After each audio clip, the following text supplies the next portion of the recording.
Quando surge o Alviverde, eu surjo por aqui porque o Endrick surgiu na seleção brasileira de novo, surgiu aí direto do banco de reservas e resolveu a situação. A parada complicou e quem aparece? Cria da academia para resolver de novo.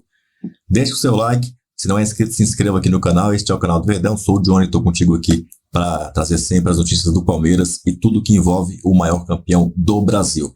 E a cria da academia Endrick, que já está aí, claro, de malas feitas para a Espanha, onde vai jogar pelo Real Madrid daqui para frente.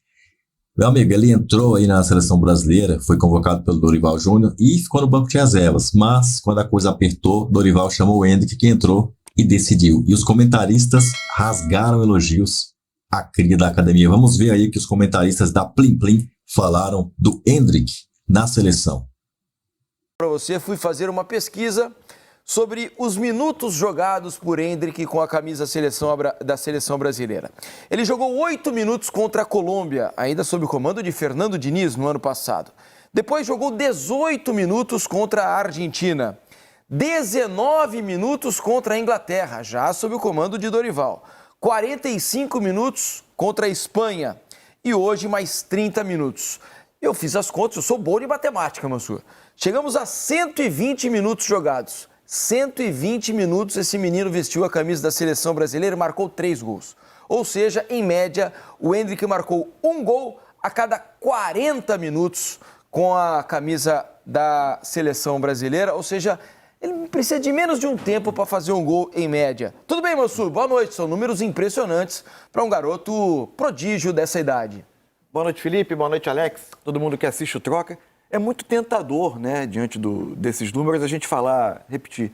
Até pelo momento em que saíram alguns dos gols do Endrick contra a Espanha, o gol de hoje, falar que ele tem estrela, que ele tem estrela, que ele tem estrela. Só que às vezes eu me recuso a acreditar que só a estrela brilha toda hora, né? Tem muito talento ali também, né? Capacidade de finalização, a presença, o entendimento da área. A cabeçada hoje é de muita categoria, de quem conhece a área, de quem sabe finalizar, enfim. Tem muito talento junto da estrela. É lógico que precisa... Quando as duas coisas andam juntas, melhor ainda, né? Mas a gente está diante de uma enorme promessa, de um fenômeno, né? É, por aí. 3 gols e ele não começou nenhuma vez nesses jogos. Em todos, ele iniciou as partidas no banco de reservas. Alex, boa noite para você. Já de antemão te pergunto, o quanto te agradou a exibição da seleção brasileira hoje? Alex, boa noite. Boa noite, Felipe, Mansur, todo mundo está em casa. Eu acho assim, todo teste, tudo que a gente vai falar aqui, ele vai além sempre do resultado para a preparação. Para um time, a princípio, reserva, não sei se todo mundo, mas a grande maioria tendo oportunidade, eu acho que o Brasil teve sim os 20 primeiros minutos muito bons e depois, lógico, que quando entra o Vini Júnior, tudo acaba melhorando. Essa questão de oscilar dentro do jogo para uma equipe que é a primeira vez que joga junto, eu acho normal. Dificuldades com a saída de bola, eu acho que teve muitas e, ao mesmo tempo, também vejo com normal, porque é a primeira vez que está se jogando. Mas, para esse nível de jogadores, também acredito que poderia ter arrumado algumas soluções. Mas eu acho que é sempre válido, até essa situação que acontece no jogo, para ver como que se reage para uma equipe que vai competir agora e daqui para frente, que é uma seleção bem jovem, eu também vejo com importância, porque a hora que você toma um empate, ainda mesmo assim você tem condição de ter a frieza, de ir lá buscar esse empate com a individualidade, como acabou acontecendo no gol do Endrick, que a jogada do Vini Júnior acaba sendo importante. É isso aí. Deixa eu já colocar nesse papo o intrépido Lédio Carmona, que está aqui, prontinho, arrumado, maquiado, cheiroso, vitaminado, e Ricardinho, nosso maestro Ricardinho, eterno camisa 11. Tudo bem, Carmona? Boa noite para você. O Brasil venceu no sufoco, mas venceu. Já passo a palavra para vocês aqui com a seguinte pergunta. Achei que o Brasil teve muita dificuldade na saída de bola, principalmente, né? O México conseguiu pressionar muito melhor o Brasil do que o Brasil pressionar a saída do México. O México, apesar do Brasil ter muitos jogadores no campo ofensivo, o México saía com alguma facilidade para chegar ao campo de defesa do Brasil. Por que que isso acontece? Dá para colocar apenas no desentrosamento dessa seleção que nunca jogou junto? Hoje um time recheado de reservas, por exemplo. Lédio, boa noite. Boa noite, Felipe, Mansur, Alex. Eu acho que é um pouco a intensidade do time, né? Achei o time muito morno. O México é pior que o Brasil, é pior que o Brasil B. Esse é um novo México, é uma nova seleção, o México está remontando o time. tirou figuras poderosas do futebol, está começando um novo time. Então, é um time que está começando uma caminhada e também não é uma geração tão rica assim. E quando quis, ele teve intensidade na marcação e forçou muito o erro do Brasil. Eu achei o Brasil forte nesse início de jogo, quando o Andrés Pereira faz o gol com 5 minutos. Golaço, né, Lédio? Na escapada do Savinho, servindo o Andrés, deixou 2 no chão do México. Só que o Brasil manteve esse pique, esse ritmo, em 15 minutos. Quando o México começou a agredir na marcação, na saída de bola, o Brasil começou a tentar trocar passe ali atrás e normalmente forçava o passe, errava e o México não aproveitou. Ele não tirou muito proveito disso, mas incomodava a seleção brasileira. E o Brasil não conseguiu mudar o panorama do jogo, seu patamar no jogo. Ainda conseguiu um segundo gol no início do segundo tempo com o Martinelli, mas em nenhum momento foi dona do jogo, tinha conforto no jogo. E aí veio muito mais na imposição do México do que por mecanismos treinados do time mexicano, que nem treinamento tem. É um time que está começando, volto a dizer. O Brasil ainda tomou 2 gols por erros defensivos, o time tentando administrar muito antes da hora, sem forçar a jogada, e acabou premiado pelo talento do Endrick no final. Acho que não dá para você tirar muitas conclusões. É um amistoso, todo mundo tira o pé em amistoso, as seleções europeias, as seleções sul-americanas. Então, você tem que dar esse desconto. A questão do amistoso está cada vez sendo mais amistoso. Mas o Brasil, pelo menos no final, mostrou que, como aconteceu contra a Espanha, contra a Inglaterra, que foram jogos muito mais pegados, muito mais intensos e bem menos amistosos, que tem de onde tirar. E o Endrick é um tesouro que o Dorival Júnior e o futebol brasileiro ganharam. Impressionante, cara. Os números são... Só na era Dorival Júnior, que ele assumiu um protagonismo. E ele fez 3 gols em 3 jogos, e 3 gols decisivos, né, Ricardinho? É de tirar o chapéu, cara. É algo histórico que a gente está vendo.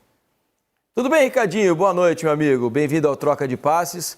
Ô, Ricardinho, se você tivesse que apontar assim, já que o Dorival optou por não dar sequência ao time titular e colocar todo mundo para jogar nesse primeiro amistoso, quem ganhou pontos com o treinador? Quem você imagina pela atuação que teve hoje diante do México, que o Dorival, opa, esse aqui botou uma pulga atrás da minha orelha aqui, esse menino precisa entrar mais, ganhar mais minutos. Na sua opinião, quem se destacou, Ricardinho? Boa noite. Tudo bem, Felipe? Tudo ótimo. Tudo bem, Mansur, Alex? Não vale responder, Endrick. Hã? Não vale responder, Endrick. Não, o Endrick é simples, é fácil. Precisa de pontos, né? Não. Eu acho que o Savinho fez um primeiro tempo muito bom, não só pelo lance do gol do Andrés Pereira, mas eu acho que ele fez um primeiro tempo de uma alternativa individual e de jogadas muito boa. Acho que o Andrés Pereira também no primeiro tempo, não só pelo gol, ele criou uma outra jogada um pouquinho antes pelo lado direito, como meia, chegando na área. Mas também acho que a postura da seleção, depois dos 15, 20 minutos, atrapalhou um pouco esses jogadores de frente. Porque a seleção trabalhava muito a bola na parte defensiva e, além de não desafogar a defesa, errava. E aí você traz o adversário para o teu campo sem necessidade. Se existe uma falta de entrosamento, que ela pode acontecer, porque cada um vem de um time, você tem que procurar minimizar isso como? Simplifica a sua jogada. Quanto mais você deixar a bola longe da tua área... mas o Savinho, o Martinelli, eles estão marcados. Joga neles marcados. O jogador de qualidade nunca vai jogar solto. Ele tem que aprender a jogar marcado. Ele tem que aprender a receber a bola, escorar o cara e tentar a jogada. Como o Savinho fez no gol. Ele dominou a bola, ele tirou o marcador e desequilibrou a defesa do México. E colocou o Andrés em condições. Então, acho que o Savinho, o Andrés Pereira, foram jogadores que no primeiro tempo eu acho que eles tiveram um destaque. Acho que o Arana do lado esquerdo como lateral é uma opção... Foi travado hoje. Mas tão em condições tão quanto o Wendel, que deve ser o titular, né? Mas eu acho que assim, a diferença entre eles não é uma diferença que vai falar, não, um é muito melhor e tal, tem que ter, não. Acho que o Wendel hoje deve ser o titular no próximo jogo. Mas é isso, eu acho que assim, o Ederson, por um primeiro jogo, teve um posicionamento, teve uma atuação regular até quando teve gás, depois eu acho que ele cansou um pouco. Acho que a parte coletiva, ela não ajudou também muito na parte individual, principalmente em alguns momentos quando a seleção foi pressionada, assim, sabe? Recuou muito, entendeu? Mesmo depois, com a entrada do Vinícius Júnior, do Endrick e tal, a seleção tomou um empate porque recuou muito. Achou o gol no final e aí é o momento iluminado, não só do Vinícius Júnior que faz a jogada, né? Mas do Endrick que faz o movimento, que tem o poder de decisão. Porque o grande jogador, o Alex jogou também, como eu joguei com grandes jogadores. O Alex jogou com o Ronaldo no Corinthians. Você também jogou na pelada com grandes jogadores. Inclusive jogou pelada com a gente. Então, ele, assim, o jogador, o talento dele, ele aflora nesse momento. Não é só ele é iluminado, é porque ele tem talento e quando ele tem a oportunidade, ele faz a diferença. Então, lógico, o Endrick é um deles. E acho que cria uma dúvida boa para o Dorival, porque, a princípio, eu acho que ele estava pensando em colocar o Rafinha, o Rodrigo e o Vinícius Júnior. Eu acho que essa era a ideia dele inicial. Tá? Agora, terceiro tá passando jogo... passagem, né? Não, terceiro jogo, né, do jovem. Ele entra em todos os jogos. Ele decide na Inglaterra, decide hoje, empata o jogo com a Espanha. É um problema que todo treinador quer ter, né, Diniz? Claro. Quer números ainda mais impressionantes sobre o Endrick? Olha, vamos comparar com Rodrigo e Vinícius Júnior, tá? Rapidinho aqui. Rodrigo tem 22 jogos pela seleção e 5 gols. O Vinícius Júnior tem aqui 28 jogos pela seleção e 3 gols. O Endrick tem 5 jogos e 3 gols, né? Isso acho que mostra um pouco do que é. Queria colocar um pouquinho para vocês aqui a seguinte questão também. Eu confesso que fiquei um pouco decepcionado com os jogadores de meio campo da seleção hoje, porque são jogadores dos quais eu espero muito, né? Porque são jogadores que têm muita qualidade técnica, são jogadores que do meio tanto ajudam a marcar quanto na saída de jogo. E achei que principalmente no primeiro tempo, toda vez que os meias recebiam a bola, os jogadores de meio campo, ao invés de girar o corpo e jogar para frente, mesmo quando tinham espaço e não estavam pressionados, eles já dominavam a bola, orientando o corpo para trás para dar um passe para trás. Tem até uma bola que o Martinelli escapa na ponta, que o jogador que recebe o meio campo, eu acho que foi o Andreas Pereira, não consegui identificar, podia ter dado uma bola de primeira para o Martinelli escapar na velocidade, ele pegou, dominou e tocou para trás. Senti um pouco de falta nesse aspecto, assim, dos jogadores já dominarem com a orientação para frente para tentar jogarem, não perceberam? Acho que é um pouco isso que o Ricardinho falou, esse jogo morno, esse excesso de pragmatismo, de ter o controle do jogo, mas o controle do jogo muito, muito horizontal, sem buscar o gol o tempo inteiro, sem intensidade, sem ser vertical, prejudicou esses jogadores, entendeu? Não foi culpa dele, mas o coletivo acabou atrapalhando esses jogadores. Vamos pensar nome a nome. Ederson, um dos melhores volantes da Série A italiana. Sim. Fez uma temporada brilhante no Atalanta. Joga muito mais do que jogou hoje. Douglas Luiz, talvez, Mansur pode corroborar, talvez o melhor volante brasileiro na Premier League na temporada.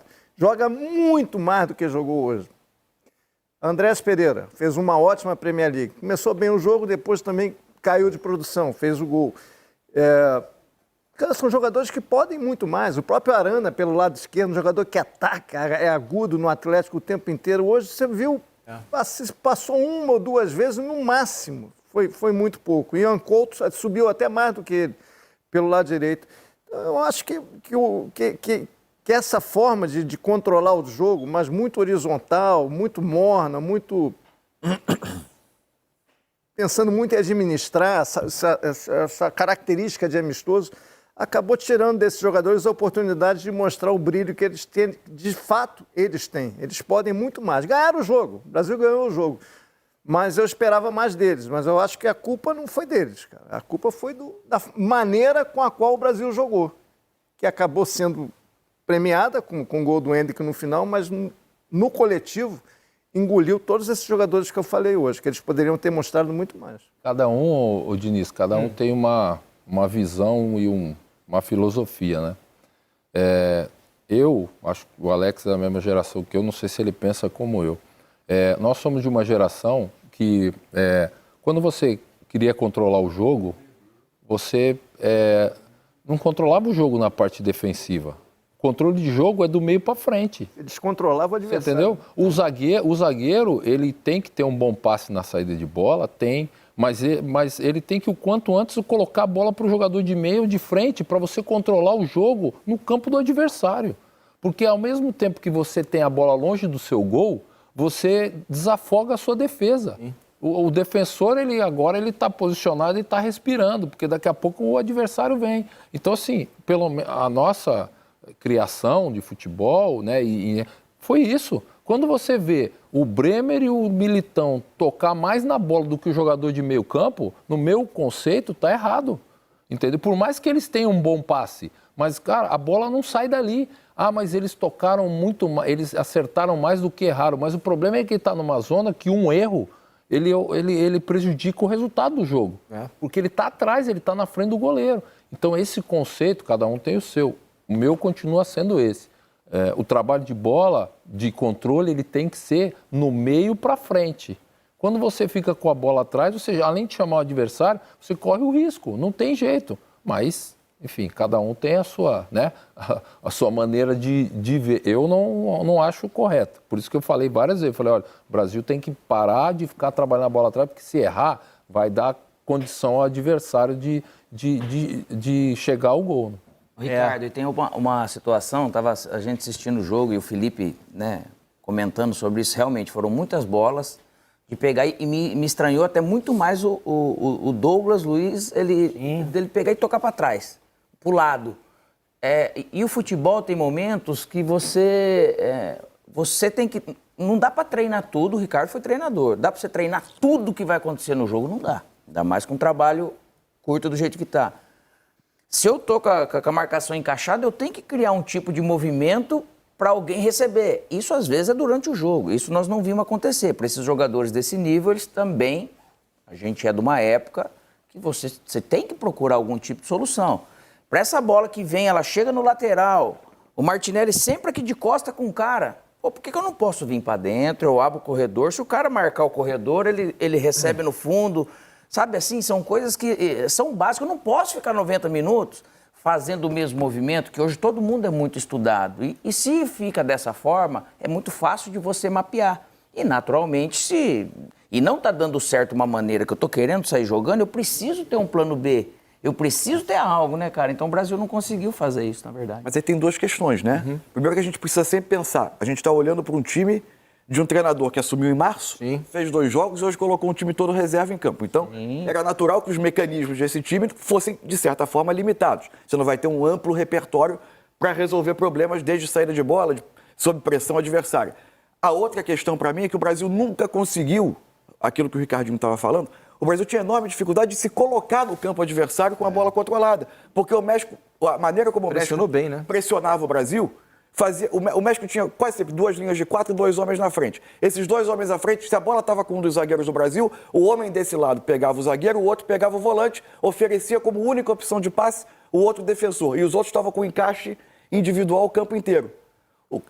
Como o Brasil hoje me surpreendeu por vir propondo um jeito de jogar completamente diferente do que foi o Brasil contra a Inglaterra, que era um jogo de muita aproximação, mobilidade, era um time com os 2 pontas pisando linha lateral, o Andrés Pereira encostado quase no atacante, quase num 4-2-4, com distâncias enormes entre os meias. As opções para você sair dessa pressão eram muito limitadas. Todo mundo encaixadinho com a pressão, pouca opção de movimentação. O Brasil não conseguia se colocar no campo adversário para minimamente ter controle no campo adversário. As únicas opções de passe eram ou um zagueiro para o outro ou uma bola longa que acabava perdida. E o Evanilson nessa aí ficou perdidão, né? Eu discordo um pouco do Mansur. Porque, pelo contrário, quanto mais você tira o teu time do ataque, mais espaço você tem para trabalhar a bola no meio. Esse é o conceito, né? Quando você tira, você abre bem o jogo, você tem os 2 jogadores de meio. Como eles não tinham a iniciativa de virar e jogar, o Brasil tinha dificuldade. Porque se ele tem a iniciativa, eles não conseguem marcar.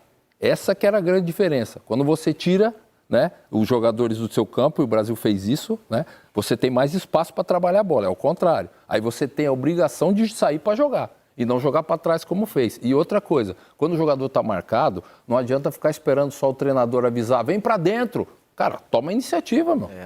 Você está dentro do jogo, você está vendo que ali não está pegando dando, na bola. Escuta, vem um pouquinho para dentro. Ô, Martinelli, vem para dentro para dar para o Arana, porque aí o Arana vai apoiar. O Arana não apoiou porque o Martinelli ficou aberto o tempo todo na linha. E aí o lateral, como é que ele vai fazer? Ele só podia vir para dentro. Certo ou não? Então, assim, o Martinelli, vem para dentro. Savinho, não está dando, vem para dentro. Vamos encurtar um pouquinho, já que o campo diminuiu, né? 4 metros para cá, ou 5 para lá. Vamos diminuir um pouquinho mais o espaço e vamos trabalhar a bola. É ao contrário. E isso o Brasil não fez, independentemente do treino. Sim. E se precisa mais treino, então hoje ele tinha que usar o tempo para botar mais tempo o time principal dele. Certo ou não? Hoje ele tinha que fazer isso. Joga 45 times para dar mais entrosamento. Foi o que eu falei aqui antes do jogo. Eu achava que era um tempo importante para botar os titulares e dar corpo, cara, a esse time. Muito bem, você viu aí os números absurdos aí dos jogadores do Palmeiras, né? O Endrick aí, cara, sensacional. Eu mostrei no outro vídeo mais cedo aí, né? Que eu produzi mais cedo. Dudu também com números absurdos. E o cara não tá na seleção, inacreditável, claro. Tava de lesão, mas e antes disso? Pelo amor de Deus, gente, tem jogadores que são convocados para a seleção que não tem metade da metade dos números eu falo individualmente e também coletivos, ou seja, títulos.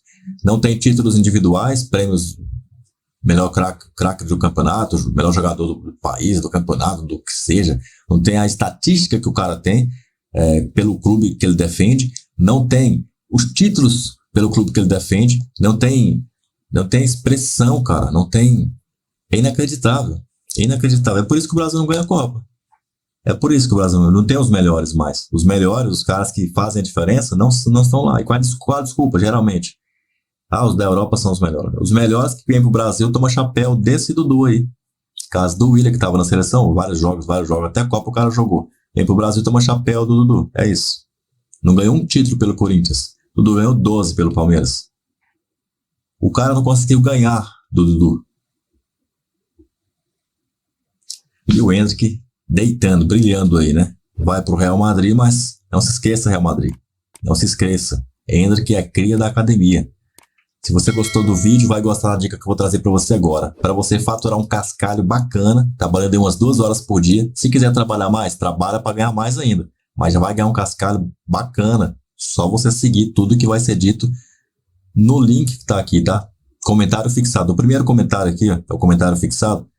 Tem um link, você clica lá e vai estar a explicação de tudo, como faturar um cascalho bacana. Esse vídeo aqui é maravilhoso. Se você não clicar aí, pelo amor de Deus, avante palestra.